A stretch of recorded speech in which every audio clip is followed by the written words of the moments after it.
Okay, so I think let us start. We cannot just be waiting for them to come.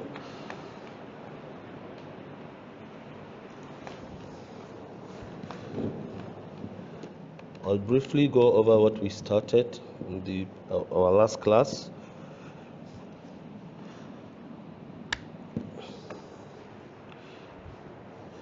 And then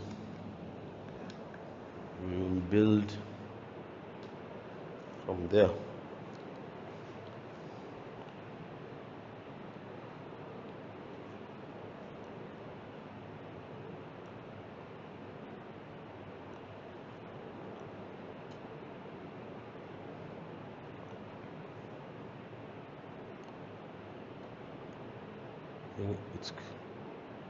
It's clear now, right? Okay. So we have started lecture 2 or slide, presentation number 2 per se, and we mentioned that the outline is going to be properties of aquifer as far as this lecture number 2 is concerned. And we have started looking at the properties of the aquifer where we classified it. We mentioned the importance, helps us in doing all this, reliable interpretations, descriptive understanding, and what have you. And these properties have been classified into basically 3: storage properties, transmission properties, and others. So we have started looking at the storage properties. We talked about porosity, and then we started talking about specific yield and specific retention.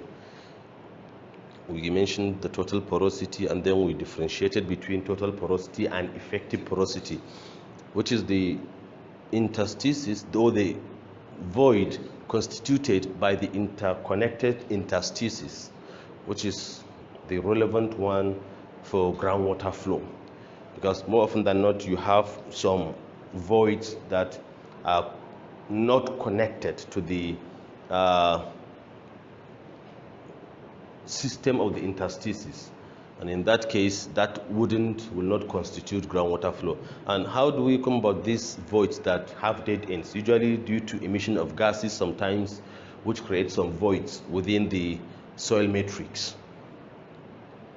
And then we briefly describe the lab determination of this.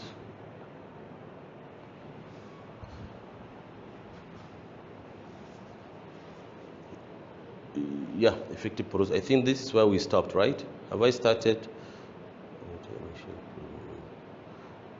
discussing about the specific yield and specific retention? No. Okay, we're about to. All right. Here, one thing of importance is the standard used for the measurement of effective porosity, which is ASTM standard D2488, practice for description and identification of soils. Why do I want to highlight more on this is, for any measurement that you carry out, although more often than not you guys in water resources, you may say you don't usually engage in a lot of measurements like those in environmental, who are always in the lab measuring this, measuring that. But even those in water, because for one reason or the other, you may find yourself doing some hydraulics measurement, hydrological measurements, like velocity, the velocity of flow of water, characterizing soil and what have you. For every measurement that one is supposed to do, there are some standard codes, some standard procedures that have been outlined and which one must follow. Not just, that I can use current meter to measure the flow of river, so I just go and dip it anyhow I wish. No. Try to identify the standard.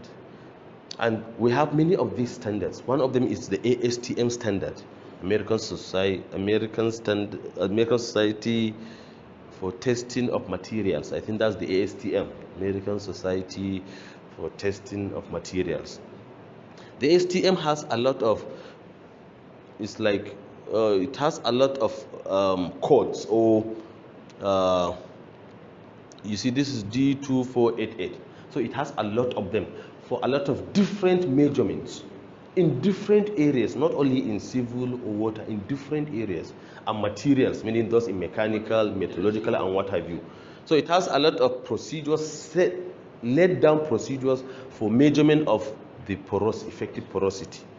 The same thing with porosity and other parameters. Like I said, it is just one of them. You have a lot of others you have what is called EPA methods. EPA method. EPA or EPA or whatever you call it.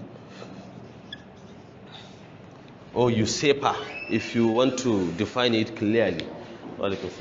This is the Environmental Protection Agency of the United States, EPA. Okay, or sometimes you will see it using USEPA, US EPA, United States Environmental Protection Agency. So it has also a compendium of methods called EPA methods, also for the measurement of different environmental parameters, including the porosity and what have you.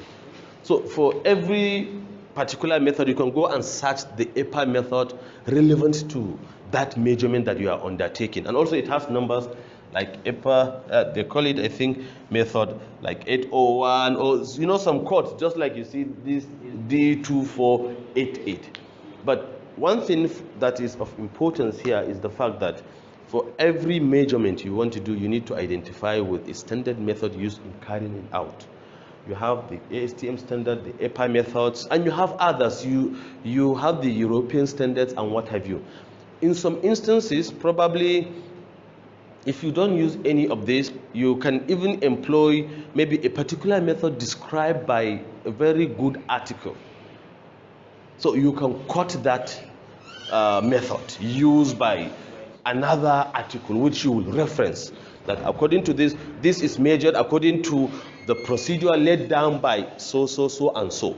That's in a situation whereby you don't use a particular standard method. And you also have, for those in environment, what is called the standard method. There is a big book called Standard Methods, which also outlines a lot of different methods for carrying out water examination. So all these are different methods which, whenever you want to measure anything, you have to abide by a standard method. You have to make reference to a particular method which you stuck to while carrying out that measurement. Because we're writing articles, which ultimately you will do, these are what reviewers look at. You have to look for, okay, you measured this. What method have you employed? Did you just invent it? No way. You must have followed certain laid down procedures. And more often than not, they prefer to see certain standards like ASTM. Okay, so the porosity was determined according to ASTM standard D2488, and that's it. Or according to EPA method number maybe 200 or whatever it is. So that makes your write-up very rich, and anybody who is reviewing it will know that, yes, you know what you are doing. Like I said, you usually you may not have a lot of measurements to be done, but still, depending on your work, you still have some measurements. You must carry out some measurements here and there. Okay? But that is that about the ASTM standard. Now going forward to the specific yield and specific retention. Ratio of volume of water is saturated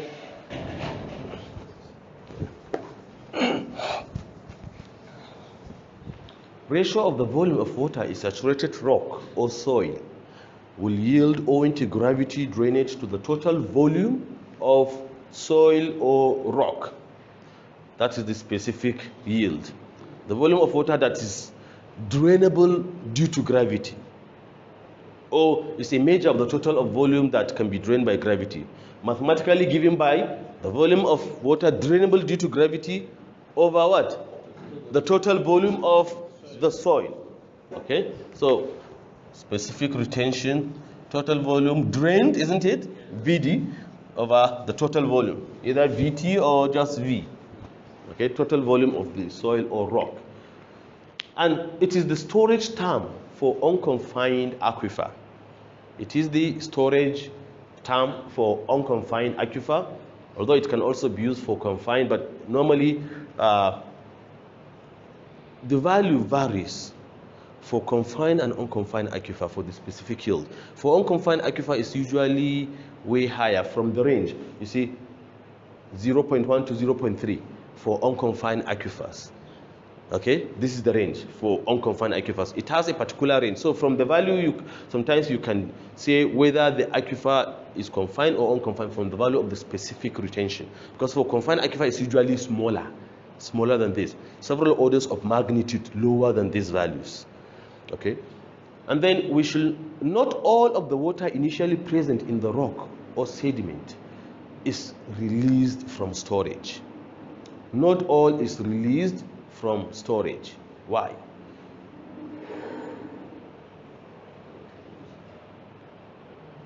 Not all of the water initially present in the rock or sediment is released from storage. Why? Yes, you just took your breakfast, I suppose, just the same way I took mine. So your brain must be very sharp and, well activated. What? Because some will be retained as residual moisture content of the soil, isn't it? And some will be held, they will be held as moisture content as a result of surface tension or capillary forces or the interfacial forces which form the capillary forces, isn't it? And then specific retention is the ratio of volume of water that is retained against gravity after being saturated to the total volume of the aquifer. It increases with a decrease in grain size.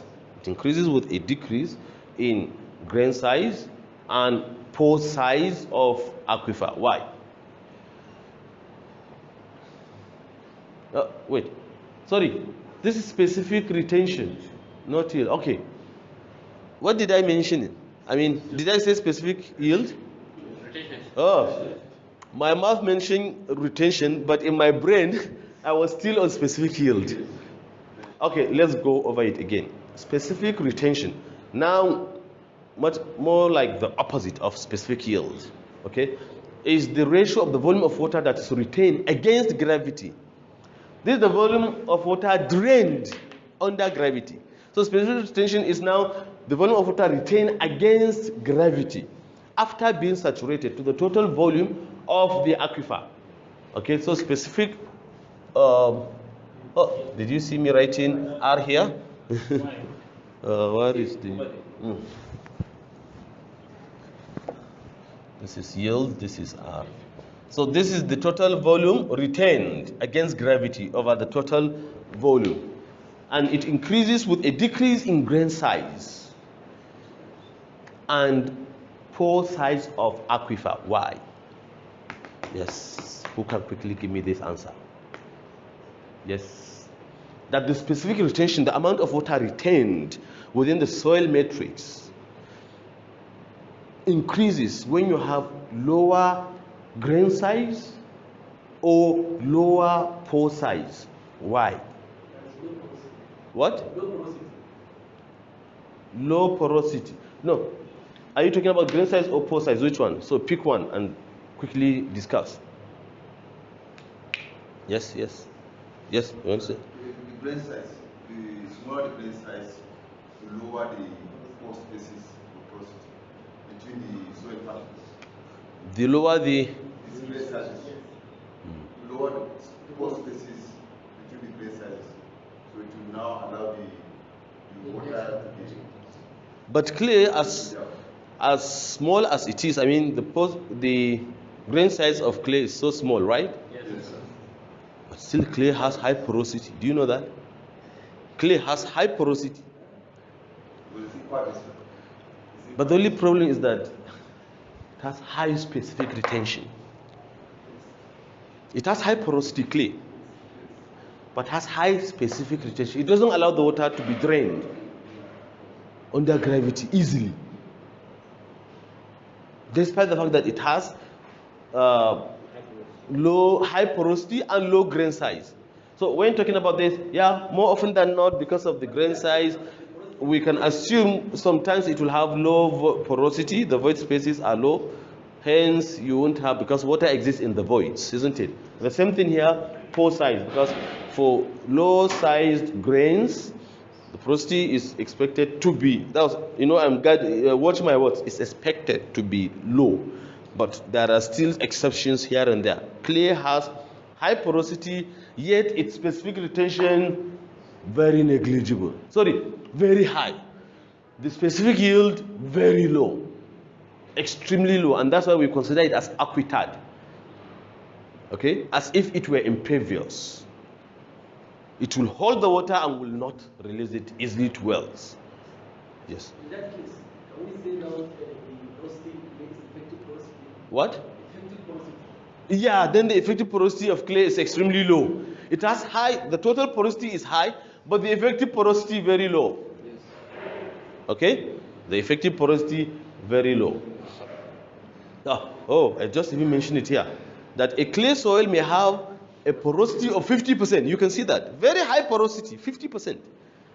With a specific retention of about 48%. Very high specific retention.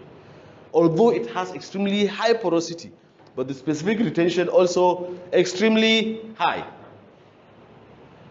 And then lab and field determination. You have the apparent determination of the specific yield. Yeah, this you must have done before by the volume. Let's say this is, you have this to be the water table.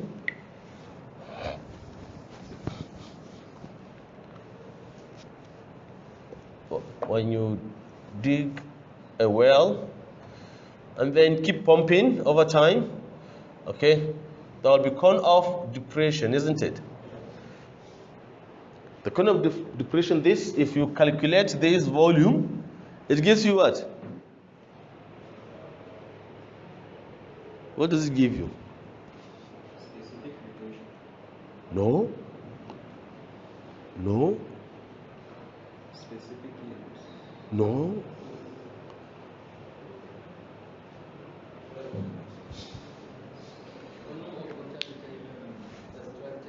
Volume of water drained by what? Gravity.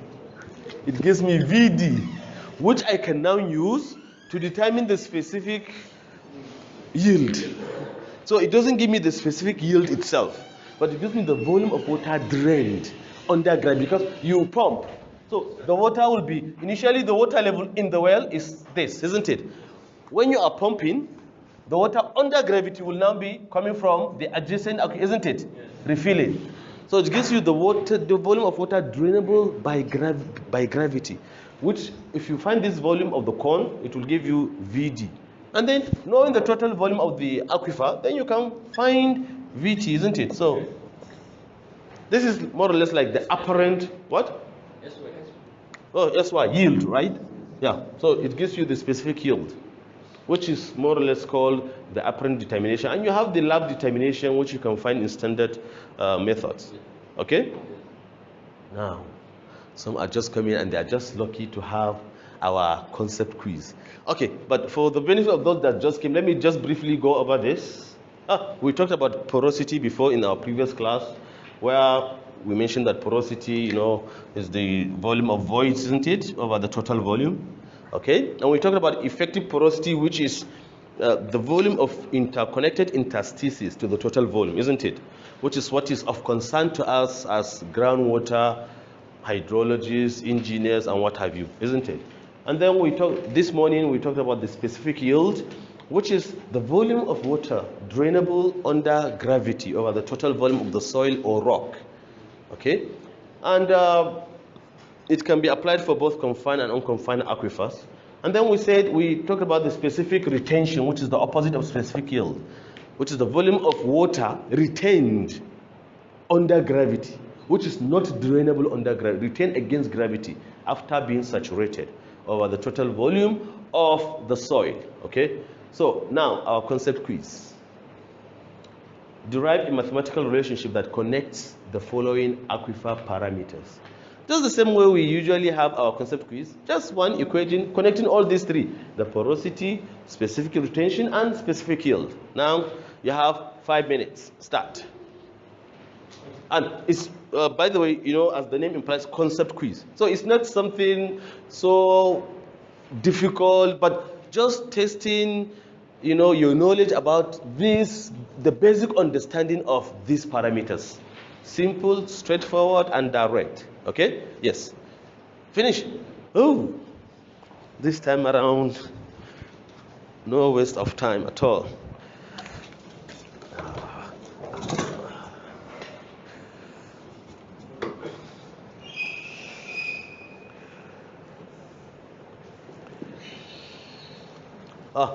Don't look at whether I will make him good or wrong, so that make sure you do your own.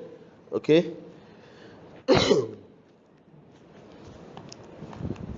So, close your book and don't show anybody. Oh. Who else is done? Done? Oh. Where is the equation? No, I need one equation whose terms are only these three terms. Did you get my point? Yes. One single equation connecting all these three terms, in which you have no any other term apart from n, sr, and sy. Did you get my point? Yes. Okay. Okay. It seems this is a very simple one, easy to. Okay. Let me. Yes, who else is done? I will come back to. Who else?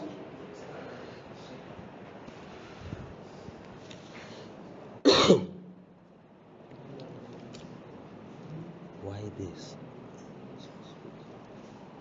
Why this?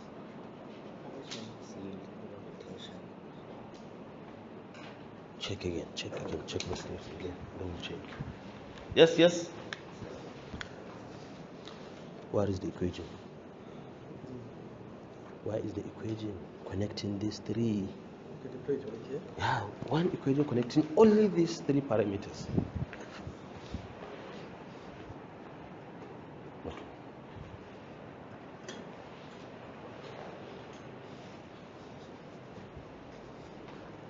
Yes, yes. Done? Yes. Okay, I already checked yours. Who else? Done? No, I'm still on it. Done? Did I check? Okay.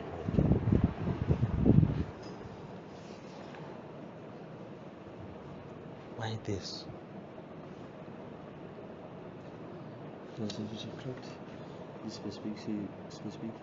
Check, double check. Double check, double check.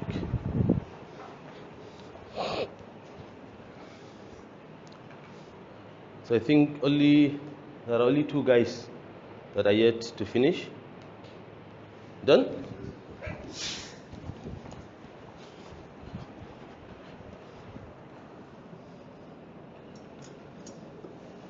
How did you start?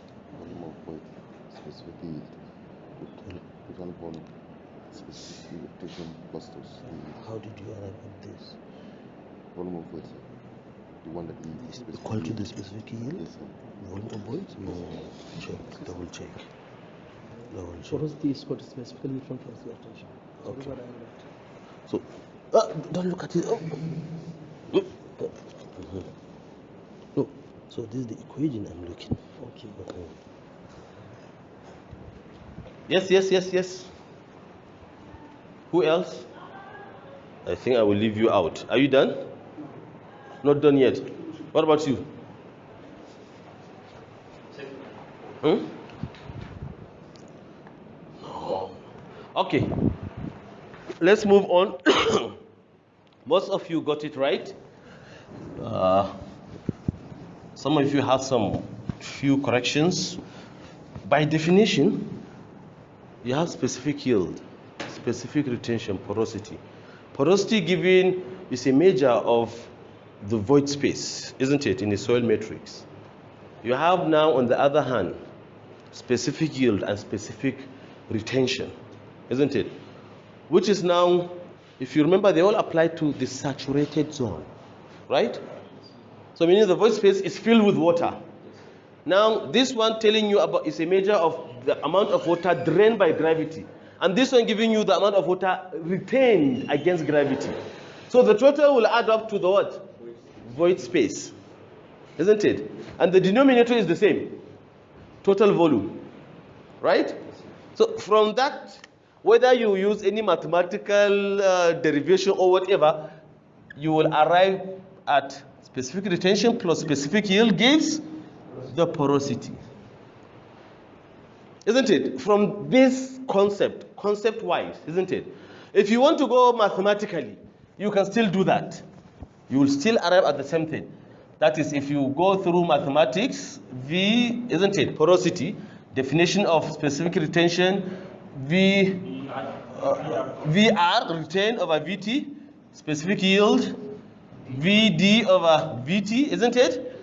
And then VV is equal to what? VD plus VR, isn't it? And if you bring this up, right, you will have N to be equal to what? VD plus VR over what? VT, which is VD over VT is what? SR. VR over, sorry, SY. VR over VT is SR. So, did you see why I call it concept quiz? You know, conceptually, from definition of these three terms, you will arrive at this one, isn't it? And then mathematically, when you put all the relevant equations, you will still arrive at it. Is that understood? Because some of you got negative here. So I said, why negative? Some got the expression, but with negative sign, which shouldn't be. Okay? So I hope we are all clear on this. Now let's move on. Having defined SR and SY, and don't forget the importance of defining and understanding all these aquifer parameters, like I said, because they will serve as input to our model. And for that reason, we need to study them and understand them very well and know how to determine them experimentally in the lab, in the field, and what have you. Because more often than not, when you have a groundwater modeling problem, you will need to have all this as your input parameters. And as input parameters, although we are going to see to the variation of some of this, although more often than not, for modeling purposes, we peg them. We assume that they are constant, some of this. And in some instances, we can assume that they are variable, temporally and spatially. But sometimes, more often than not, we assume that they are constant, because although they vary over time and over space, but the variation sometimes is not appreciable enough to be considered as a variable. Okay? But all this will come into play when we start the modeling proper, when we start to lay down our modeling assumptions. Because for every modeling process, you must have your underlying assumptions. Those assumptions are meant to guide your formulation. That what do you exclude and what do you include? What do you take as constant and what do you vary? So all this will now guide the formulation of your model, and then which will ultimately have impact on the solution of the governing equation as well. Okay? So that is why, like I said, all these are not new to you. You know them, you teach them, some of you. But still, we cannot assume that everything is good. I mean, you are all up to date. I mean, although you may be, but still we will review them and then we move on. Now, storativity or storage coefficient and specific storage. This is having to do with the elasticity, expansion and contraction of aquifer. If you remember, I have been discussing about aquifer stress, total stress. I've been talking about the compressibility of water. Is water compressible, by the way?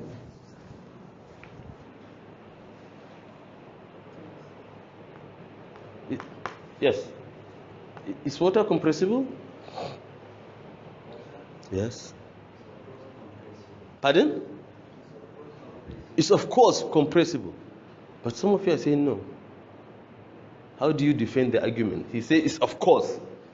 It's of course compressible. So, those saying no, where are they? I'm not taking any side yet. So, I just want you to brainstorm and... Is water compressible?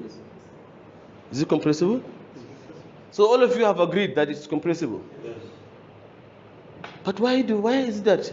You are all hydraulics guys, isn't it? Compressible hydraulics of incompressible fluid. That is where you find water, isn't it? So how is that so? And you are now telling me that it is compressible. And all your hydraulics is dealing with incompressible fluid, where water belongs, isn't it? Where water is treated under incompressible fluid. Am I right? So, why is this contradiction? Now you are telling me it's compressible, but when you go to teach, students, when you are doing anything, you treat it as incompressible. How is that so? Yes? Want to say something? You have to say something. Even if not you.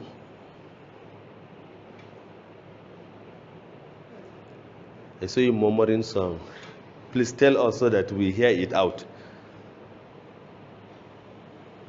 I'm listening. You are all hydraulic specialists. Am I right? Is there anybody from environment here?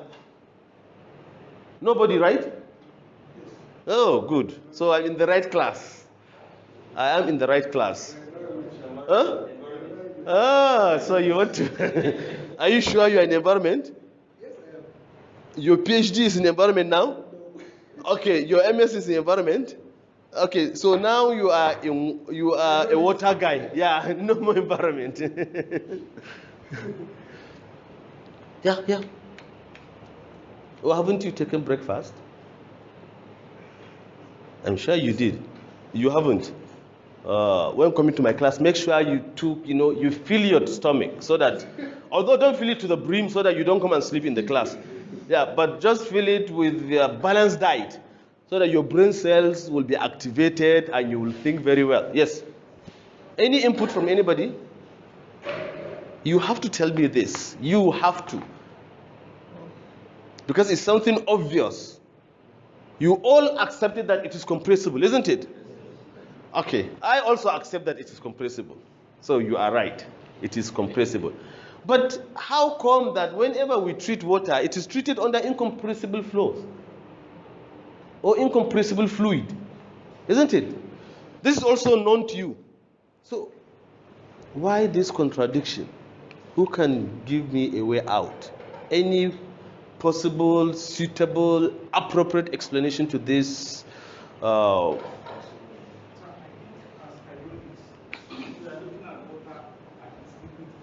At the liquid form. Something that changes into various states. It can be gaseous and at the same time solid. Okay. So, but hydraulics are in a step in its liquid form. So, for that reason, it's incompressible. From your explanation, I understand that what you want to say is that in liquid form, it is incompressible. When it changes to gaseous form, it is compressible. Do you accept this explanation?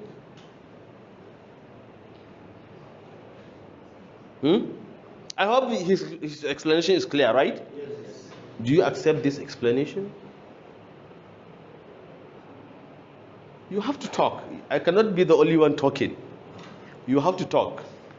Do you accept this explanation from him or no? I know most of you are afraid to say yes or no because I will tell you to now tell me why. Why yes or why no? Yeah, it's clear, but do you accept it? That is the question. That's what I have in mind. What? Accepted. Acceptable. Yes, sir.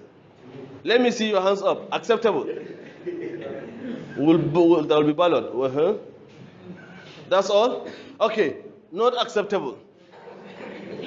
Let me see your hands up. Not acceptable. We are talking about water here as a liquid, not as gaseous, not as a gas, or not in gaseous form. Because we are talking about the saturated zone, isn't it?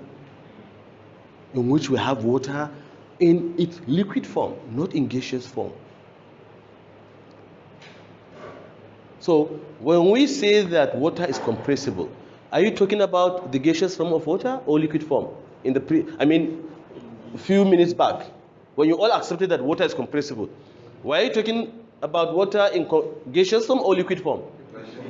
Huh? Some say gaseous, some liquid. Liquid, right?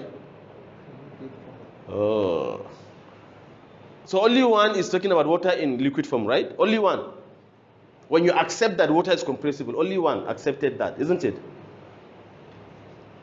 You see, as simple as this question could be, but it has a lot of implications. Huge implication in the dynamics, in the hydraulics of groundwater. We are talking about water in liquid form. Yes, it is compressible. Yes, we treat it under incompressible fluid. But I just finished mentioning about underlying assumptions, isn't it? When modeling. There are certain things that, although it is compressible, but its compressibility is very small. And that's why we neglect the compressibility value of water in hydraulics. Because the compressibility is very small compared to most other fluids that are compressible. So for that, we neglect the compressibility part. Not that it is incompressible. You have to put this at the back of your mind. Liquid water is compressible. But to what extent? Very small extent. The compressibility of water, as we are going to see, is to the order of minus, I think, 5. Several orders of magnitude no lower than compressible fluids. So for that, we neglect the compressibility part when talking about hydraulics. But still, like I said, that is why assumptions are assumptions, isn't it? I just mentioned that before formulating any model, the first thing we do, we state out the underlying assumptions. And I just finished mentioning that most of these aquifer parameters, we treat them as if they were constant, isn't it? While in the actual sense, in the field condition, they are not. They vary both spatially and temporally. But because of the fact that the variation is so small, we peg it at a constant value and say that, okay, all aquifer parameters are assumed to be constant. And this is something known to us in science, engineering. Whenever something is very small compared to the variation of other parameters, we neglect it, isn't it? We neglect its influence. But that doesn't mean it doesn't exist. Or that doesn't mean the value is 0. There will come a time when, no matter how negligible that value is, it will play some role. And this is one of them, in which the compressibility of water will be considered. While in most or all other instances, it is assumed to be incompressible. Is that clear? Now, elasticity. Here you have a confined aquifer in which you have a well dug into it and it's extracting water. When we talked about the classification of aquifers, the first one we talked about was based on the presence of impervious layer above or beneath, isn't it? Where we defined confined and unconfined, isn't it? And we went further to give the properties of the confined and unconfined aquifer. One of the properties of the confined aquifer is that we said it's an inexhaustible reservoir, isn't it?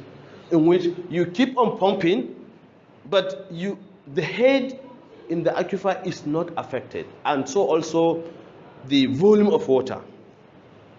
But then I told you that what possible explanation do we have to that effect, which is different from the confined aquifer, because for the confined aquifer, when pumping, the volume, the water table reduces over time, depending on the pumping rate, isn't it? And sometimes due to seasonal changes. Okay? But for the confined aquifer, which is under pressure, you keep on pumping, and the amount of water remains virtually the same. What happens there?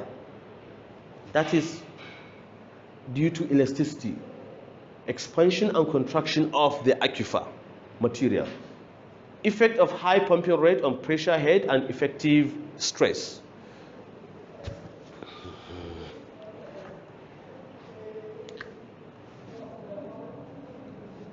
You have the upper layer, okay? You have pressure acting due to water, right? On top, you have the overburden pressure. Due to water and due to the soil matrix, isn't it? Due to the grains. When water is pumped out, before water is pumped out, this layer is in equilibrium, isn't it? Meaning the bottom pressure, the total stress above is counteracted by the pressure beneath it. And the pressure beneath is due to two things: water, pressure, and the soil grains, isn't it? The soil grains which constitute effective stress. And then you have the bottom pressure which constitute the total stress. For equilibrium, these stresses must balance out, isn't it? The total stress from above must be equal to the sum of the stresses counteracting the total stress, which is the effective stress coming from the grains, and then the fluid pressure coming from the fluid. Okay? When you now pump water out, you are disrupting that equilibrium, isn't it? You are disrupting that equilibrium. And now we go back to chemistry. Although you are water guys, you will say, I shouldn't know anything about chemistry. No, lie, you have to know a lot. Let's go back to our SS1 chemistry. Can you remember something called Chatlier's Principle? Yes. Chatlier's Principle. Can you state it for us? I told you to go back and review your chemistry SS1 and your physics SS1, isn't it? Because we will be using it here, isn't it? Now it's time for the Chatlier Principle, which is an SS1 chemistry topic. Am I right? So it doesn't matter whether you're in environment or water, you must have done the Chatlier's Principle. You want to help us out? I can't remember the Chatlier Principle, but I think, is it when an object is fully overhead, it must be good? That's Archimedes. That is, in physics, Archimedes Principle. That is Archimedes Principle. The Chatlier Principle. When the body is at equilibrium. Okay. Then, and there is a change or alteration to the external forces that affect the body. Then the body will have to shift to accommodate these external forces that has acted on it. You see, life as you see it is always moving towards equilibrium. All things are in equilibrium, except due to some changes, anthropogenic activities that you try to distort and then disturb the equilibrium.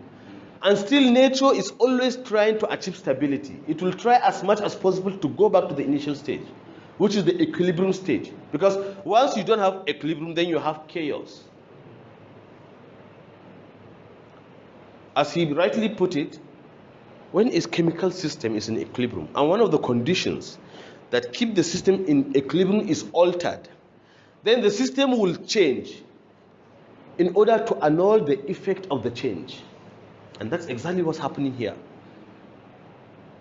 It is in equilibrium, and one of the conditions that keep the system in equilibrium is altered, the fluid pressure, then the system will change so as to annul the effect of the change. And how does it change? Through expansion and contraction. The water is compressible. It means it can expand and contract, isn't it? The the aquifer grains as well. It is grain. So the water compressibility will now take care of that. It will now expand. Because once you pump out the water, it means there will be, the aquifer grains will put more pressure on the fluid, and that will make it expand. And hence it remains the same, virtually the same. Because of that compressibility of water. Although, like I said, it is very small. But under this, because this is humongous pressure experienced as a result of the grains, it expands. And then, at all times, this equation holds. And your volume of water remains the same due to the elasticity. These aquifer grains will exert more pressure on the water, which will make it expand. Because what will happen is that once water is pumped out, the grains will now fill those spaces previously occupied by water. Okay? And once that happens, then it expels the remaining water there, which will make it to expand. And that will keep on happening. And don't forget, the confined aquifer, like I said, is more or less an inexhaustible reservoir, very huge. Although the thickness is usually small compared to the length, isn't it? Usually even negligible compared to the length, because an aquifer can traverse one country to the other. It's not something like just from here to that area. No, it is very huge. Okay? And that is what keeps going on. Now, still on the storativity, because this is having to do with the storage coefficient and the specific storage. Having explained this, now, starting with the storage coefficient, it is the volume of water that an aquifer releases or takes into storage per unit surface area per change in the component of head normal to that surface. All this, explanation, it means when you have a column, okay, this, filled with water. When you reduce the head by 1 unit, releases or takes into storage per unit change in the component of head normal to that surface. So the volume, as you are going to see, the specific storage is the volume of water that an aquifer releases or takes into storage per unit change in the component of head per unit volume normal to that surface. Because this forms the volume. This is the surface area and this is the thickness, which constitute what? The volume of the aquifer. So the amount of water drained or released or takes into storage per unit change, that is drop down in the component of head per unit volume of the aquifer. Okay, and is given by the specific storage. SS is given by the storage coefficient over the thickness, the aquifer thickness. Okay, which can also be broken down into this over that. Okay, and the specific storage, the storage coefficient, which is S, ranges from 10 to the power minus 3, 10 to the power minus 5 for confined aquifers. And this one, is the one I just defined, which is given by this. Volume of water that an aquifer releases or takes into storage owing to compressibility. Because from my explanation, when you pump out water, the grains try to fill the spaces previously occupied by water, so it pushes it out. Okay, so it can take into storage because we have something called recharge as well. So it can release or take into storage, okay, whichever way.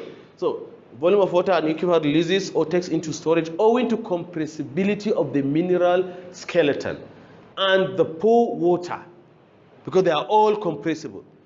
Okay, this compresses and then expels. The aquifer grains, although it is also not compressible, but it also has some compressibility. That I'm talking about the grains, not the liquid now. Okay, so owing to compressibility of the mineral skeleton and the pore water per unit volume of saturated formation per unit change in the component of head normal to that surface.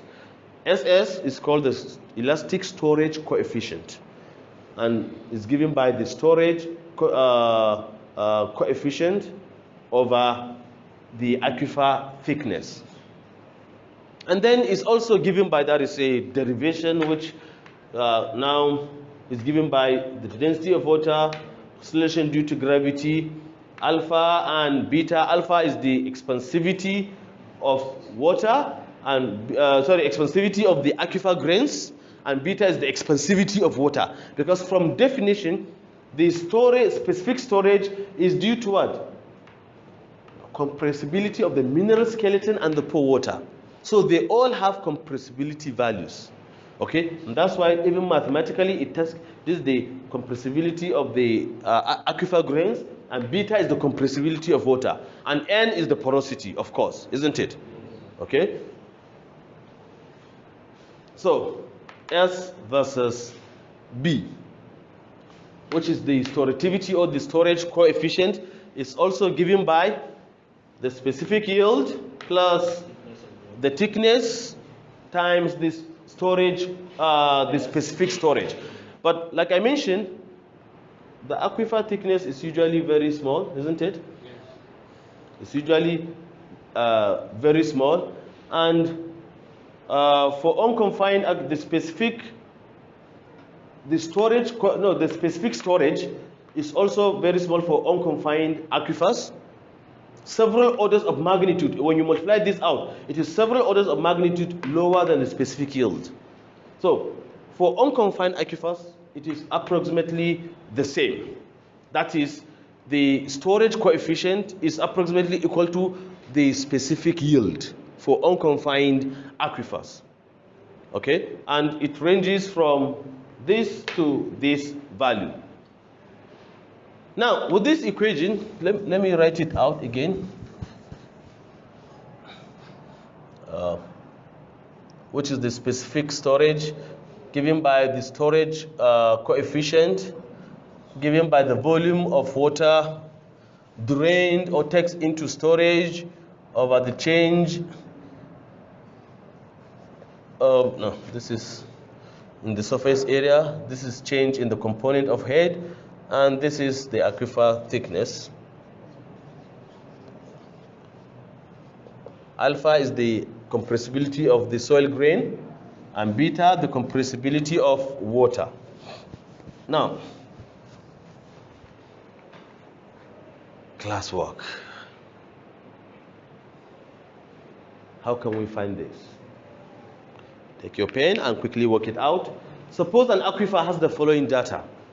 You have the head change 100 meter, the thickness 100 meter, unit area 1 times 10 to the power of 9 meters square, volume drained from aquifer is 9.9 times 10 to the power of 8 meter cubed, density of water the same, acceleration due to gravity, porosity, and compressibility of water is given by this.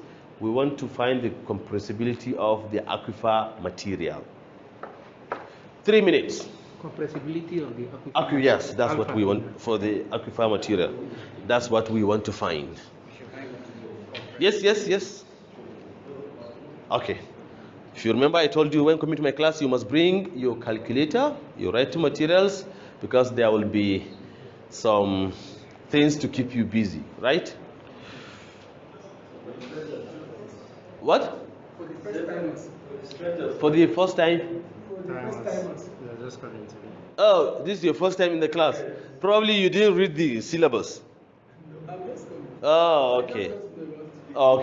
Okay. Because in the syllabus it was clearly written that every class you should bring your pen, your book, and then your calculator.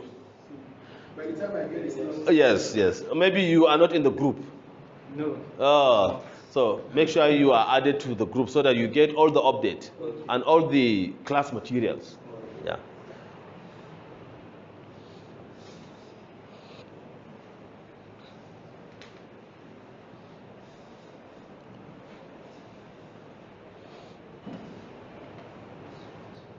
So if you see very well,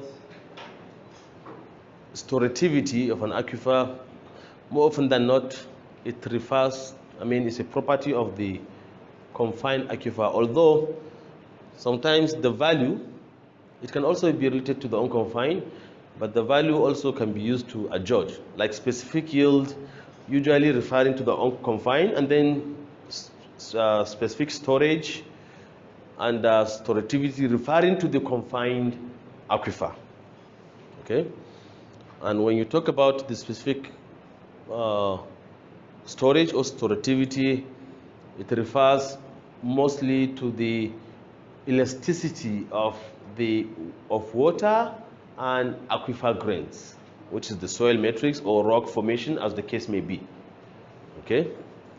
As can easily be expressed mathematically, alpha and beta, referring to the compressibility values, because that is what works out to maintain the water volume in an aquifer.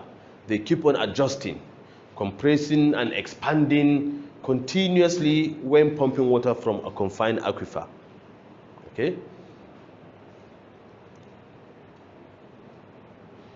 And also, the value tells us sometime like the specific storage. It tells us the amount of water that can be found in that aquifer. That's another interpretation. Okay? Because different aquifer will have different values for the storage coefficient. And as you can see, even from definition, is the amount of water drained or takes into storage per unit change in head, per this, per that, isn't it? Per unit change in head, because that is usually so small whenever an aquifer takes into storage or releases water. So the change in head is always negligible. Okay, so the value gives us an idea about the water storage capacity of an aquifer. Okay, and then how it is going to be affected under continuous pumping scenario. Okay, all these are the underlying interpretations of these parameters. Okay, yeah, done?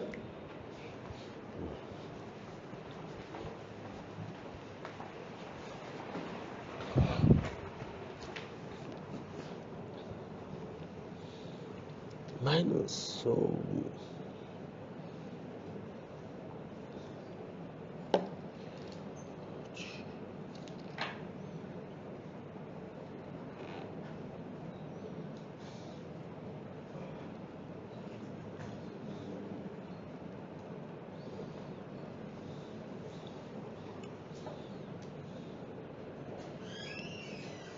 you see here, when you open the bracket, you left this out. I divided through by. Okay, by okay. To get this.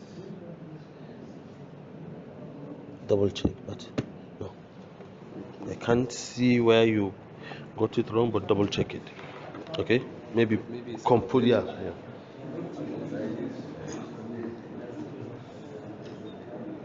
Okay.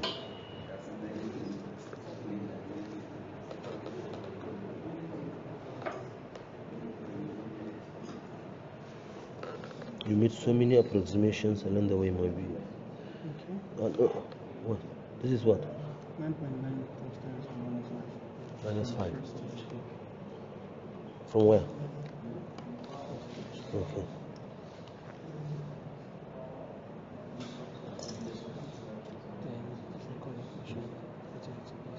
Okay.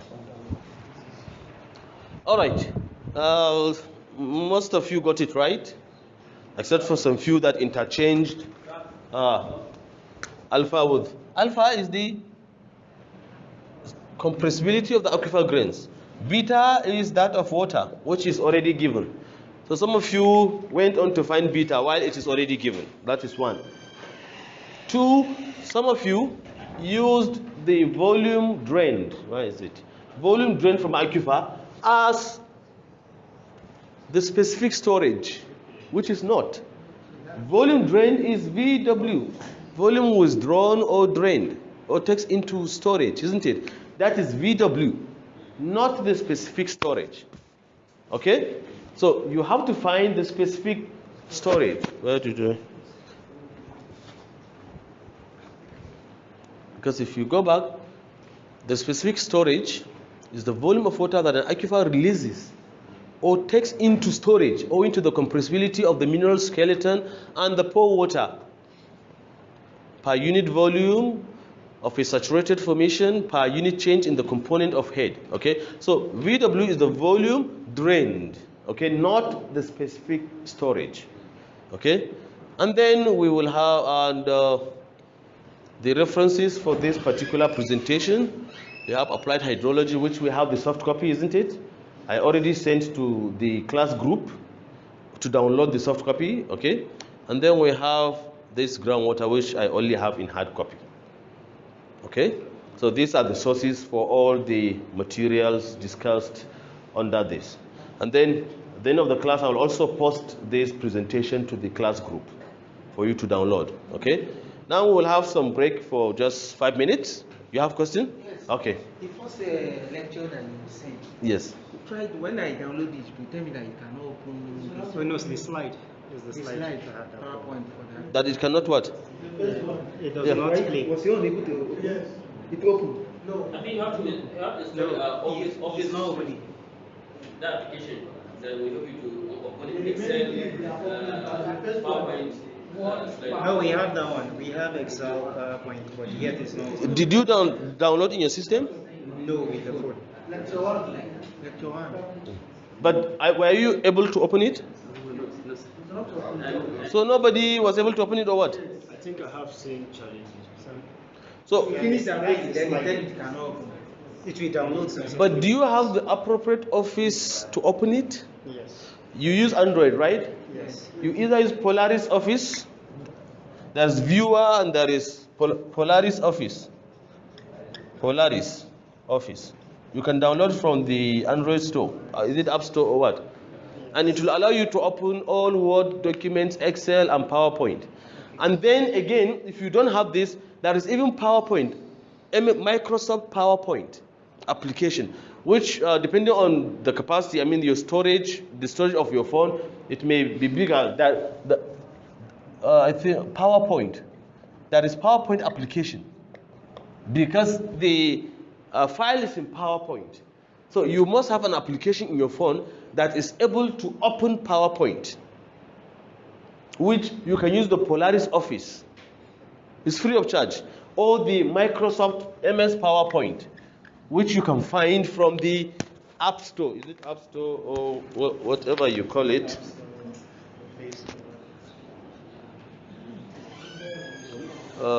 Play Store.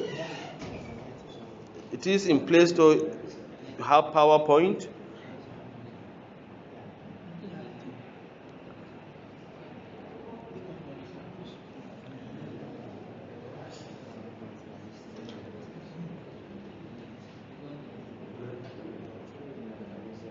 Yeah, you have Microsoft PowerPoint.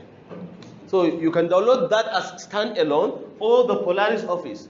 The Polaris Office will enable you to open all Word documents. I mean, in Word, Excel, and PowerPoint.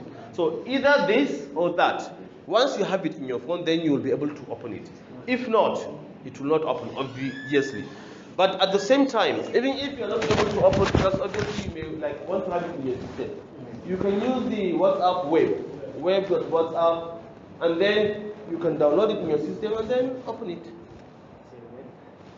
Oh, you guys are not up to date. WhatsApp web.whatsapp.com. Okay? But you all know that you can open your WhatsApp on your system, isn't it? So that's how to do it. Web.whatsapp.com, and then you go to your phone, under the settings you'll see WhatsApp desktop. Once you open, it will ask you to scan a barcode on your system. Once it scans, then it will automatically synchronize. So you can do all your WhatsApping on your system. But you must be connected online.